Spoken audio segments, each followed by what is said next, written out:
गौतम बुद्ध के समय में वैशाली नामक राज्य में एक आम्रपाली नाम की वेश्या रहती थी। वह बहुत ही खूबसूरत थी।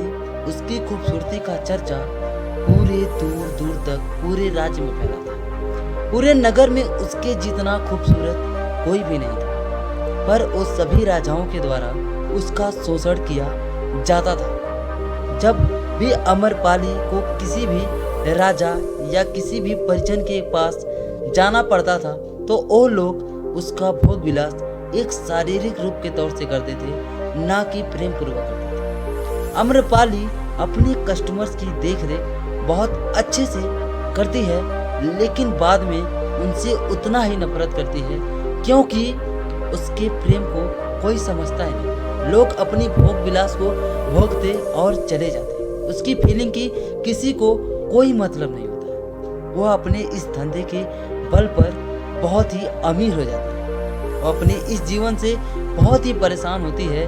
वे हर रोज किसी न किसी पुरुष के द्वारा हमेशा शोषण की जाती थी। एक दिन आम्रपाली अपने बालकनी में खड़े एक रास्ते में जाते हुए बिच्छुओं को देखा, जिनमें से एक बिच्छू ऐसा था जो सबसे आगे था और उसके हाथ में सिर्फ भिक्षा मांगने की कटोरी थी और वो उसको देख रही थी।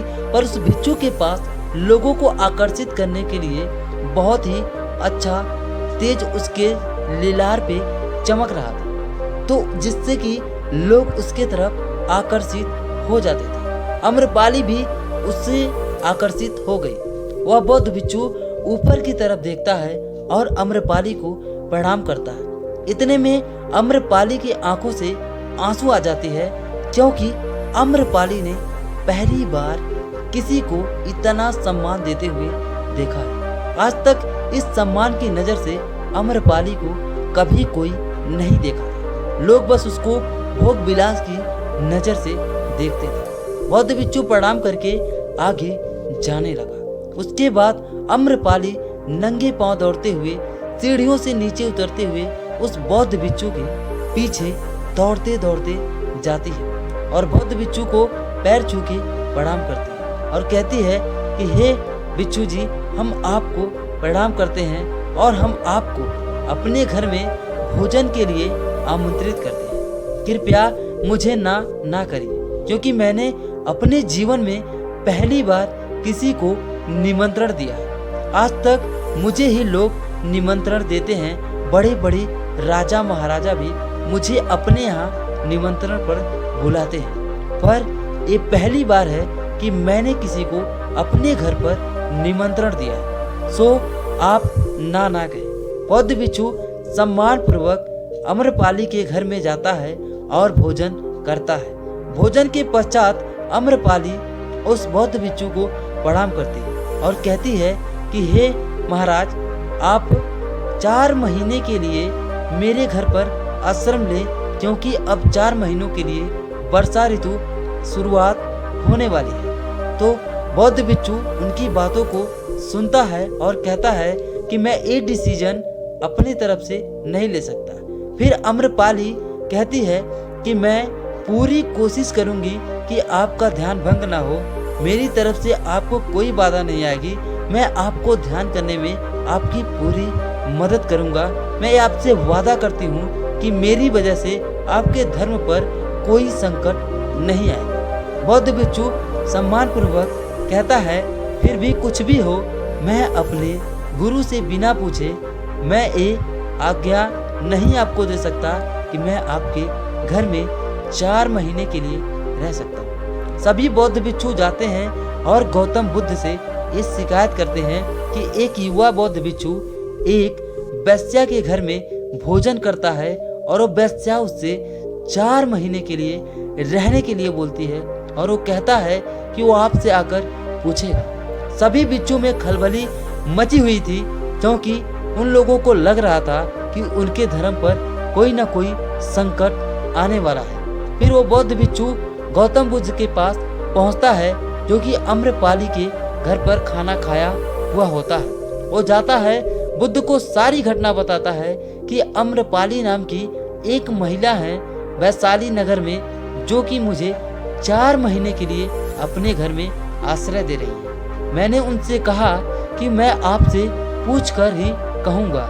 हे बुद्ध, अब आप बताइए कि मैं क्या करूं, मैं वहां जाऊं या ना जाऊं। बुद्ध ने उनकी आंखों में देखा और बोला कि तुम रह सकते हो अम्रपाली के घर में। ये बात सुनकर वहां पर उपस्थित सारे बौद्ध भिक्षुओं में खड़मंडली मच गई। सबने बोला, उनमें से एक बूढ़ा भिक्षु बोला कि बुद्ध, आप गलत कर रहे हो। एक युवा बौद्ध भिक्षु को एक वैश्या के घर आप रहने के लिए आज्ञा दे रहे हो। क्या आपको पता है, इसने जिसको वैशाली नाम की वैशाली नगर की महिला को महिला बोला, वो दरअसल एक वैश्या है।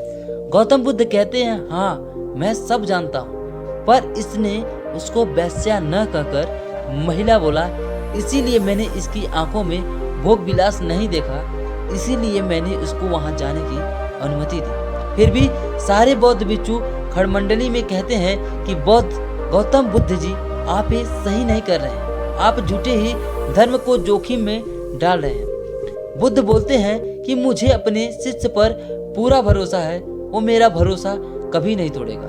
अब 4 महीने बाद रिजल्ट देखा जाएगा। अगर इसका ध्यान सच्चा होगा तो ये अम्रपाली को ध्यान में परिवर्तित कर देगा। अगर अम्रपाली इसको परिवर्तित कर देती है तो इसने कभी सच्चा ध्यान किया ही नहीं। अब 4 महीने बाद ही रिजल्ट मिलेगा। सभी भिक्षु बुद्ध जी के इस बात से सहमत हो गए और 4 महीने बीत गए। फिर वो बौद्ध भिक्षु वापस आया और अम्रपाली को भी अपने साथ लाया।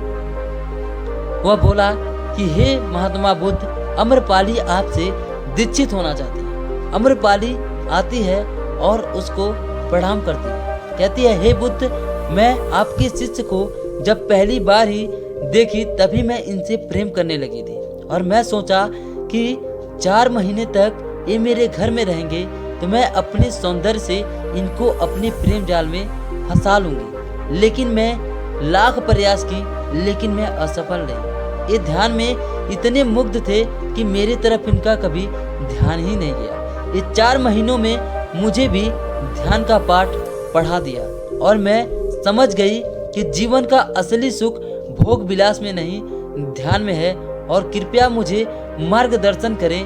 मैं अपनी सारी संपत्ति बौद्ध भिक्षुओं के नाम करके अपना जीवन ध्यान में बिताना चाहती हूँ। इस तरीके से गौतम बुद्ध की पहली शिष्य महिला अम्रपाली बनी और ध्यान में अपना जीवन बिताना शुरू की और आत्मज्ञान ली।